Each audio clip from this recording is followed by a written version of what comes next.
দেশে এখন একটা আমি বলবো যে একটা গণজাগরণ শুরু হয়ে গেছে। আপনারা লক্ষ্য করে দেখছেন যে এখন ছাত্র যে বৈষম্য বিরোধী যে আন্দোলন, সেই বৈষম্য বিরোধী আন্দোলনে সাধারণ সমস্ত মানুষ যোগ দিয়েছে, শুধু ছাত্ররা নেই। এখন এখন তার অভিভাবক, চিকিৎসক, আপনার পেশাজীবী, শিল্পী, যারা আপনার সাংস্কৃতিক কর্মী, সাংবাদিক এবং সব ধরনের আপনার মানুষরা, সব পেশার মানুষ, সব ধরনের মানুষেরা কিন্তু আপনার এখানে যুক্ত হয়েছেন এবং তারা যুক্ত হয়েছেন সব ভয়কে উপেক্ষা করে।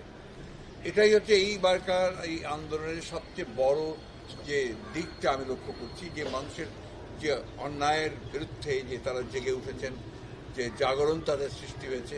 এবং আমরা যেটা সবসময় বলে আসছিলাম, তরুণদের জাগ্রত হবার কথা, সেই তরুণরা এবার জেগে উঠেছে। এই জন্যই আমরা অত্যন্ত আশাবাদী এই কারণে যে তরুণরা যেখানে জেগে ওঠে, ছাত্ররা যেখানে জেগে